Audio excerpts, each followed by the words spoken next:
प्रिय विद्यार्थियों, आज हम राजस्थान के स्वतंत्रता आंदोलन में प्रजामंडलों के योगदान के विषय में चर्चा करेंगे। राजस्थान में सर्वप्रथम 1931 ईस्वी में जयपुर राज्य प्रजामंडल की स्थापना हुई थी। राजस्थान में राजनीतिक कार्य को हाथ में लेने का सबसे पहला प्रयास मारवाड़ प्रजामंडल द्वारा किया गया, जिसकी स्थापना 1934 ईस्वी में जोधपुर में की गई। इसी वर्ष उदयपुर में मेवाड़ प्रजामंडल और अलवर प्रजामंडलों की स्थापना हुई। 1929 में भरतपुर राज्य प्रजामंडल की स्थापना हुई और 1935 में जैसलमेर प्रजामंडल अस्तित्व में आया।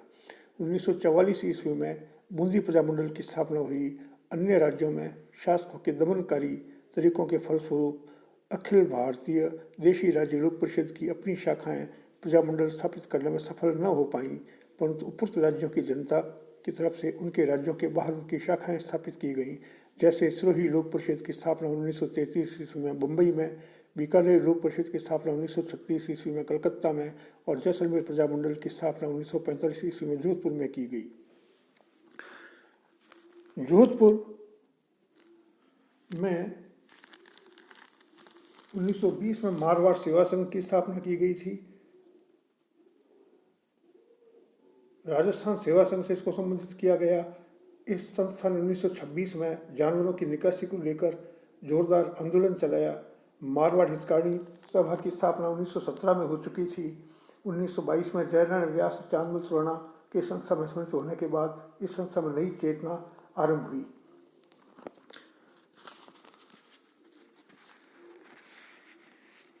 ग्यारह 12 अक्टूबर 1929 को जयनारायण व्यास ने जोधपुर में मारवाड़ राज्य लोक परिषद का अधिवेशन करने के लिए जोरदार तैयारियां की, परंतु सरकार की दमनकारी नीति के कारण वे सफल नहीं हो पाए। 24-25 नवंबर 1931 को पुष्कर में एक दूसरी संस्था यूथ लीग द्वारा मारवाड़ राज्य लोक परिषद का अधिवेशन आयोजित करने का दायित्व यूथ लीग को सौंपा गया। 1934 ईस्वी में मानमल जैन, अभयमल जैन और छगनराज चौपासनी वाला ने मारवाड़ प्रजामंडल स्थापित कर ही लिया। इसके प्रथम अध्यक्ष भंवरलाल सर्राफ बनाए गए। 10 मार्च 1936 को इस संस्था ने पंडित जवाहरलाल नेहरू का उत्साह के साथ स्वागत किया। जनवरी 1938 ईस्वी में सुभाष चंद्र बोस जोधपुर आए और उन्होंने लोगों को स्वतंत्रता प्राप्ति के लिए त्याग और समर्पण करने के लिए प्रेरित किया। ऐसे तनावपूर्ण राजनीतिक वातावरण में मई 1938 में मारवाड़ लोक परिषद की स्थापना की गई। द्वितीय महायुद्ध के अंतर्गत 29 मार्च 1940 को मारवाड़ लोक परिषद को गैर कानूनी घोषित कर दिया गया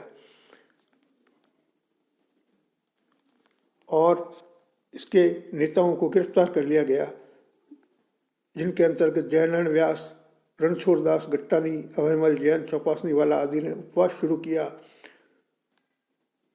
12 जून 1942 को जेल अधिकारियों की यातना के फलस्वरूप बाल मुकुंद मिश्रा का जेल में ही देहांत हो गया था।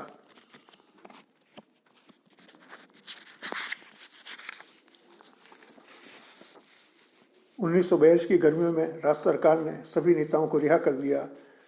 1944 में जनप्रिय सरकार की मांग को देखते हुए सरकार ने शासन व्यवस्था में सुधार करते हुए जोधपुर राज्य व्यवस्थापिका सभा की स्थापना की। 13 मार्च 1947 ईस्वी को डाबरा कांड हुआ, जिसमें डीडवाना जिले के जागीरदारों ने लोक परिषद के कार्यकर्ताओं पर अमानवीय अत्याचार किए।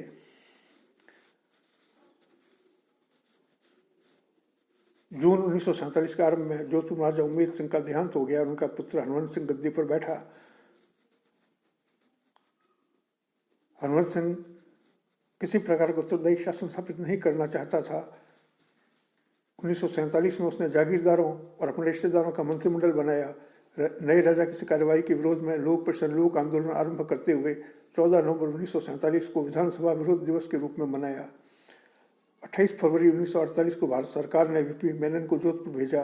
वह महाराजा को समझा बुझाकर सीधे रास्ते पर लाया। अंत में सितंबर 1948 ईस्वी में व्यास जी का नया मंत्रिमंडल बना, जिसमें पहली बार लोक परिषद का बहुमत हुआ। मार्च 1949 में बृहत्तर राजस्थान के निर्माण के साथ ही जोधपुर से निरंकुश राजतंत्र को अंतिम विदाई दी गई।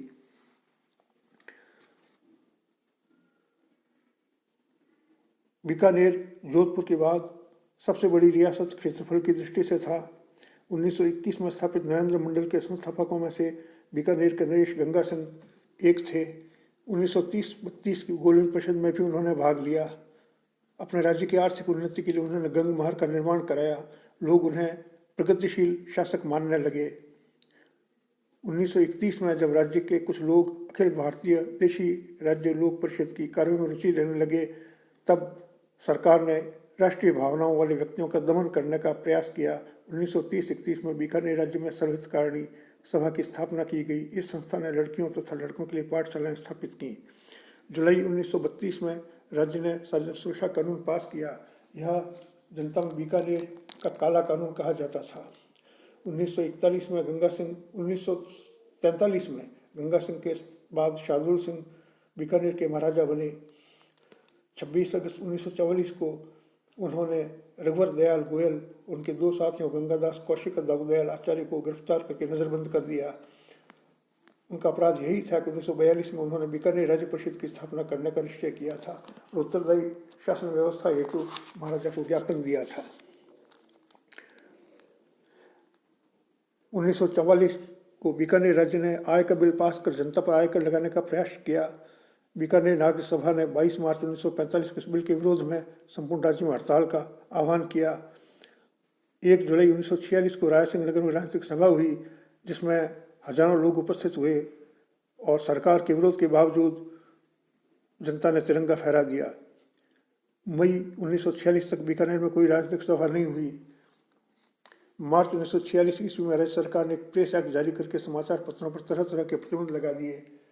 बीकानेर राज्य में राजनीतिक वातावरण तनावपूर्ण होता जा रहा था। अप्रैल 1947 में धारा 144 उठाई गई, वरना अब तक जनता को कैद किया गया था। 1947 में बीकानेर एक्ट पास किया गया। इस एक्ट के अंतर्गत 2 सदनों राज्यसभा धारासभा की स्थापना की गई। अप्रैल 1947 में केंद्रीय संविधान सभा में सम्मिलित होने वाला पहला राज्य बीकानेर रहा। इसके बाद ही उदयपुर, जोधपुर, जयपुर आदि राज्यों ने संविधान सभा अपने प्रतिनिधि भेजे थे। इसी तरह आज़ादी के बाद भारतीय संघ में सम्मिलित होने में भी बीकानेर राजा ने सबसे पहला कदम उठाया।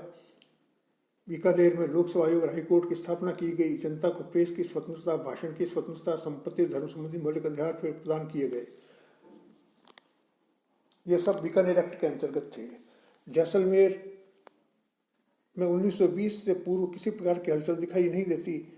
2 फरवरी 1920 को प्रवासी जैसलमेरी और अन्य जाति के बहुत से लोगों ने महारावल की सेवा में मांग पत्र प्रस्तुत किया। अप्रैल 1920 के बाद बाहर के कुछ अखबार जैसे प्रेम, विजय आदि में जैसलमेर के बारे में लेख छपने लगे। 1932 ईस्वी में माहेश्वरी नवयुग मंडल के मंत्री रघुनाथ सिंह मेहता को अदालत में बुलाकर बिना मुकदमा चलाए अपराध बताए जेल भेज दिया गया। सागरमल गोपा पहले व्यक्ति थे जिन्होंने जैसलमेर की जनता को अपने महाराजा के सामंती निरंकुश शासन के विरुद्ध जागृत करने का प्रयास किया। मार्च 1941 में महाराजा के निरंकुश शासन के विरुद्ध अपनी आवाज़ को बुलंद सागरमल गोपा द्वारा किया गया। 1941 में जब उनके पिता का देहांत हो गया, तब ब्रिटिश रेजिडेंट से उन्होंने प्रार्थना की कि इस अवसर पर जैसलमेर जाने की स्वीकृति दिलाई जाए। रेजिडेंट की स्वीकृति के बावजूद 22 मई 1941 को उन्हें अचानक पकड़ लिया गया, बुरी तरह से पीटा गया। बाद में उन्हें 6 वर्ष की कारावास की सजा दी गई। जेल में उन्हें घोर यातनाएं दी जाती रहीं। जयनारायण व्यास, शेख अब्दुल्ला जैसे नेताओं को गोपा द्वारा भिजवाए गए पत्रों से इन सभी की विस्तृत जानकारी मिलती है। 3 अप्रैल 1946 को उनके शरीर पर केरोसिन तेल डालकर उन्हें जला दिया गया। इसके फलस्वरूप 4 अप्रैल को उनकी अस्पताल में मृत्यु हो गई। जवाहरलाल नेहरू और जयनारायण व्यास ने हत्याकांड की घोर निंदा की। इसी बीच 15 सितंबर 1945 को मीठालाल व्यास ने जैसलमेर राज्य प्रजामंडल की स्थापना की। गोपा की मृत्यु तक सरकारी दमन चक्र से बचने के लिए यह संस्था जोधपुर में ही कार्य करती रही। गोपा की शहादत ने संस्था के कार्यकर्ताओं में नवीन साहस का संचार किया और 26 मई को मीठालाल व्यास तिरंगे झंडे और जयनारायण व्यास तथा अन्य 20 कार्यकर्ताओं के साथ जैसलमेर में आ धमके और जैसलमेर में प्रजामंडल का कार्यालय स्थापित किया गया। इसके बाद सरकार ने कोई कार्रवाई नहीं की। आज़ादी के बाद महाराजा ने हिंदुओं के हितों को ध्यान में रखते हुए जिन्ना के प्रलोभन को ठुकराते हुए भारत के साथ मिलने का फैसला कर लिया। प्रिय विद्यार्थियों, आज की वीडियो में इतना ही।